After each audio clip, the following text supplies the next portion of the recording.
So a couple of things, we have our module cases, and what we'll do is we'll label the show. We label modules 1 through 12. And then what we have is a very particular order we put them in. And so just like if you're writing on a piece of paper from left to right, lowest number to highest number, and then next row, lowest number to highest number. So all of our modules are pre-addressed. And if I need to know where module 3 is, I just pull this one out and it's labeled as module 3. So that way, later in the night, if I'm missing a module and I have a case with a hole in it, I know that, well, I've got 1 through 6, 7, 8, 9. I'm looking for module 10, so I can go to the position in the field where module 10 was and go recover it if you're missing a module. So little tricks like that just save a lot of time, makes it a lot faster. You don't have to look through a bunch of different modules to try to figure out where a particular module is. Same thing, 13 through 24, 25 through 36. We always do the exact same order. And having that little bit of foam cushion in the bottom just kind of helps reduce a little bit of the vibration. Also makes it very easy because you can close these up, pick the case up. You can carry around 24 modules, one person easily. So it makes it very portable. So what we're going to do is we're going to start putting our modules out in one of our first positions where the rails are already hooked up. And one of the things we do, our position 12, we need 26, 27, 28. And then our position 14, we need 32, 33, and 34. So that way we can know which modules we need without even looking at the labels. We're going to confirm the labels, we're going to confirm the rails, but again, having the map and knowing what modules you need ahead of time helps a lot. So we use 3-foot cables to connect between the modules. A lot of times I'll just put them right over the neck because it's an easy way to carry it. One of the things we do though before we deploy this is we're always looking to make sure that this didn't get dropped in the mud, because we don't want to be pushing dirt and mud and other things into the modules. So I always check the pin, make sure they're all clean on both top and bottom. Sometimes if these get dropped on concrete, the little ears will get bent. If they're bent a little bit, like these are just slightly bent down, what I'll do normally is I'll take them to the edge of a rack and pull down a little bit and straighten it. So I'll go show you that. I'm just gonna wiggle it back and forth, and now you can see that is nice and straight. So that way the little clip, the bail latch that's on the module or on the rail is going to connect more easily. So here we have module 28. I also usually just check and make sure a couple of the tags, I see it's 28. I see I have module 28 because it's very, very critical on a show particularly like this. Over here we have a full rail, and there we have a full rail. So if I swapped those two modules, I would never know it from a continuity check because both of them are going to show completely full. But that could really screw up the artistry of your show when you're shooting the wrong fireworks at the wrong time. So again, I'd check it 3-4 times, make sure everything is consistent. I check and again, make sure there's no dirt in here. Push these together, make sure both bail latches are fully engaged. Same thing here, making sure the connector's nice and clean. Push it together. Make sure the bail latches are fully engaged. So what I'm going to do after I connect this, I have 3 modules here. I'm going to put this module over here, and later I'll put that module right next to it. And the reason I do that is I don't like to have to clean all my equipment. And if I put all 3 pieces right next to each other, I'm going to put a board on top of these, and that board is going to help to keep the equipment clean and dry. And at the end of the night, I'll pick them up and they won't have a heavy coating of dew on them, and they also won't have all the fallout from the fireworks display. So the best way to clean your equipment is don't get it dirty in the first place. So I'm going to connect the next 2, same thing. I'm checking the connectors, making sure they're nice and clean, making sure there's no dirt or mud from the previous show. Checking to make sure I've got module 27 here. I've got module 27, I've got module 27, I've got module 27. Connect these together, and now I'm going to put this one right next to it. Checking module 26. I got module 26, I got module 26. My cable's nice and clean.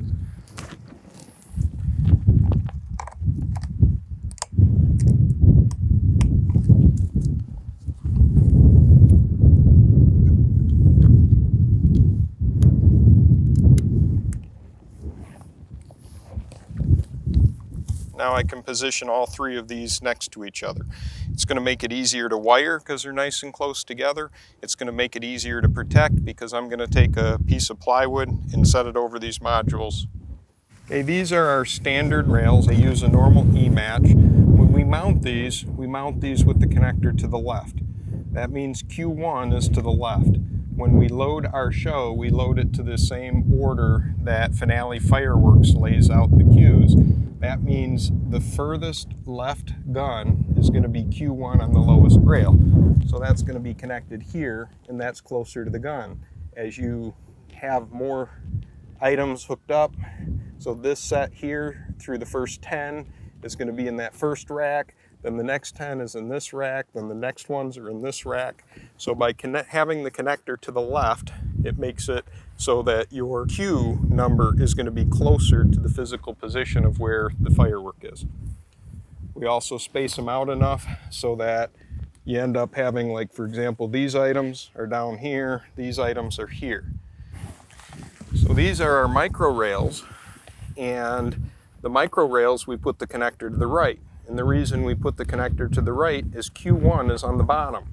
Now Q1 to Q32 is very, very close. So there's not a big advantage in having the rail sideways. But the advantage is you usually start with Q1, you insert it, and then you're stacking each one of these connectors on top of that Q. It makes it much easier to push the next E-match into the connector if you're stacking it on top than it is coming up here and having Q1 and then trying to insert them below.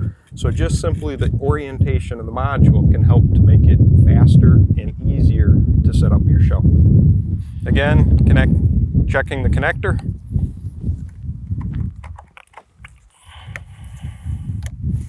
Checking the connector, checking the module, everything's clean, and all the bail latches are engaged. Now again, this one I'm going to bring down here so that hopefully I can get these modules close to this one.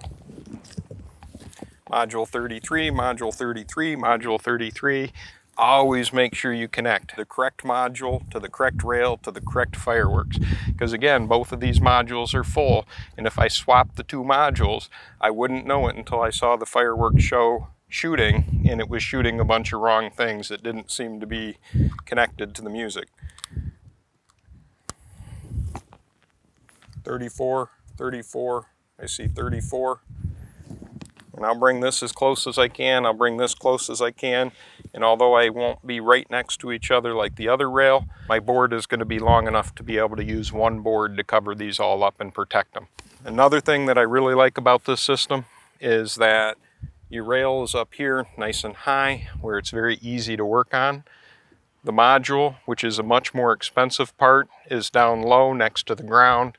If you ever had a rack catch on fire, or if you had a shell fail and blow the rack apart, you might lose a rail, but you're not likely to lose your module.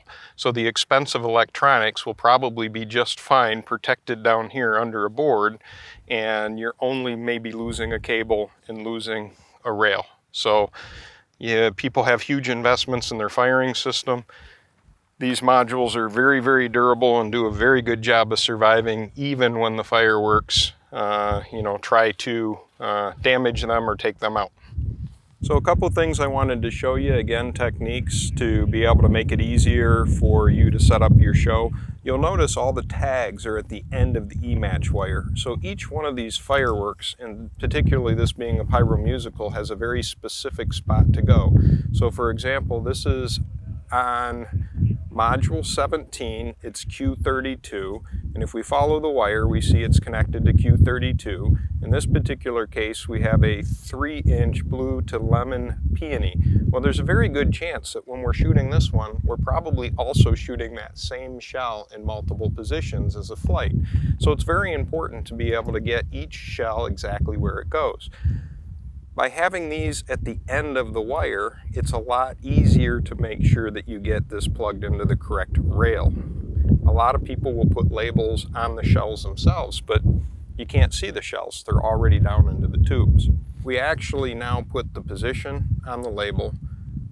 It has the description of the shell. So when we have sheets of labels, we have the description, the part number, and that makes it easier to take the sheet of label and get it on the correct shell. We prep all of our fireworks at our plant ahead of time for all our pyro musicals and most of our electric shows, kind of a transference of risk, but again, we have a good facility that's set up to safely do it, so by the time the crew comes out, all of the E-matches are attached, they're all labeled, they're all sorted for position. So when the box comes out of the truck for fireworks in this position, as long as they didn't make any errors in sorting, it should have all the fireworks for this position, but none of the fireworks for any of the other positions. I'm gonna take these wires here, I'm just simply gonna tuck them down between the racks. We had talked previously about having spacing between the racks. This is one of the reasons to be able to tuck those wires away. Also, having these wires hang down, it would make it harder to end up putting plastic over it. And kind of as a general rule of thumb, the most important cable should be closest to the ground. So when I took these wires here and they were hanging down, I went behind them so that this cable wouldn't be in front of them for a couple reasons. One of which is if these wires get pulled, which they will, but if they get pulled and they pull out of the rail, not a big deal. But if they're wrapped around this, or this is in front of them and it pulls this, it could potentially pull that cable out of the rail, and instead of losing a cue or two, you would lose all of the cues on the rail. Later on, if we need to run our trunk lines to our modules, we would run the trunk lines underneath these cables, because again, if this module or the end of this rail were to get lift up, or even if there was a failure of a shell inside of a rack and there were parts of the rack that came through and it grabbed this cable, you want this to lift off of that trunk line, because if you break the trunk line, now you lose multiple modules. If this line gets pulled above it and the trunk line is still on the ground and still connected to all the modules, you won't lose anything. We don't have any threat of rain today, fortunately, but if we did, having all these wires tucked up in between the racks make it much easier to put plastic on the side of the rack. All right, so one of the things I wanted to demonstrate real quick is with our new E-match, how quickly you can remove a rail. So here we have 3 rails, although the last one's only got a couple of cues in it, but you just come along and you just kind of wiggle, pull, pull. That one's done. That one's done, that one's done. You just cleared 3 rails in about less than 10 seconds. It makes it so much faster to get your equipment recovered at the end of the night.